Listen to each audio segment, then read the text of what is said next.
Evet arkadaşlar, selam dostlar, herkese merhabalar. Fosseyt topraklarında kılıç sallamak sadece güçle ilgili değildir. Bu topraklar kadim törelerle sarsılmaz yeminlerle doludur.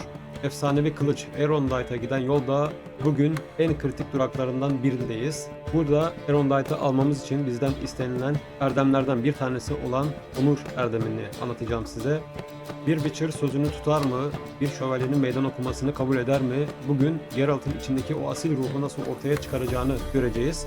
Burada 4 tane yan görevimiz mevcut. Onun haricinde başka bir görev mevcut değildir maalesef. Onur erdemini almak için. Bunlardan 2 tanesine çok dikkat etmenizi öneririm.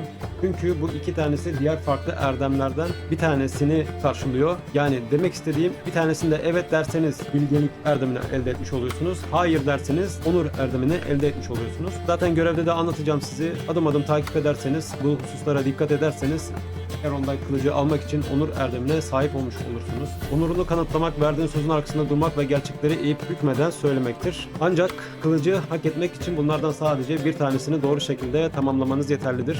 Bu da size onur erdemi verecektir. Bunlardan ilk yan görevimiz olan en kötüsünü baba bilir görevidir. Albertus mağarasına gittiğimizde en kötüsünü baba bilir görevinde Hugo Monard ile karşılaştığınızda ona yardım edeceğinize dair söz verin. Ama asıl önemli olan ona sana zarar gelmeyeceğinden emin olacağım demenizdir. Ardından karşınıza çıkan avcıları ve kardeşlerini yenerek verdiğiniz bu sözü tutun. Onur hanenize İlk puanı böylelikle yazdırabilirsiniz. Onur erdemini elde edersiniz. Videonun başında da size bahsettiğim gibi burada bilgelik erdemini elde ediyoruz. Ama kardeşlerine saldırıp onları alt ettiğimizde ise onur erdemini elde etmiş oluyoruz. Bu yüzden bu göreve dikkat ediniz. Diğer görevimiz ise Granit'ten taşaklar görevi. Bazen onur başkasının arzularına karşı durmayı gerektirir.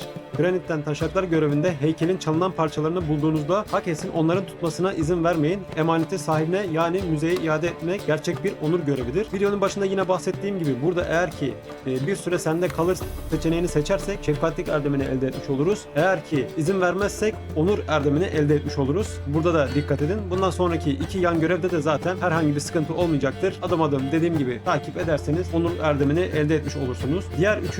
yan görevimiz ise ölüm sizi ayırana dek görevi. Burada ölüm sizi ayırana dek görevinde mezardaki o korkunç gürültülerin sebebini araştırırken Carles Lanzano'ya yalan söylemeyin. Gürültülerin bir evlilik kavgası olduğunu, yani gerçeği ona açıkça anlatın. Dürüstlük onurun en temel taşıdır. Bunu unutmayın. Altını çizerek söylüyorum. Carles Lanzano'ya yalan söylemeyin. Gürültülerin bir evlilik kavgasından kaynaklandığını söyleyin. Bu şekilde onur erdemini elde etmiş olursunuz. Diğer yan görevimizde ise en destansı seçeneğe aşık bir şövalyenin şarkısı görevinde burada onurunuzu kanıtlamak için 2 farklı şansınız var. Ya Vivienne'yi o korkunç lanetinden kurtaracaksınız ya da turnuva alanında size meydan okuyan Prens Ansei'si adlı düello teklifini kabul edeceksiniz. Bir şövalyenin yüzüne atılan eldiveni yerden kaldırmak onur erdemini kanıtlamanın en keskin yoludur. Bu 2 seçenekten birini seçerseniz onur erdemini elde etmiş olursunuz. Böylelikle Aerondight kılıcını almak için onur erdemini de elde ederseniz bir sonraki erdemlere geçmiş olursunuz. Kısacası onur sadece savaş meydanlarında değil, ağzınızdan çıkan her kelimede gizlidir. Bu görevlerden birini seçin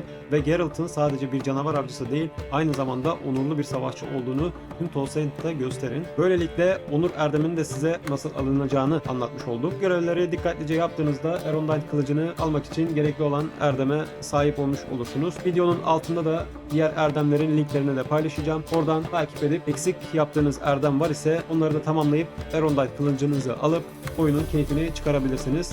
Videoyu beğendiyseniz takip etmeyi, abone olmayı unutmayın. Yorum olarak da eleştirilerinizi de her zaman beklerim. Kendinize iyi bakın. Allah'a emanet olun.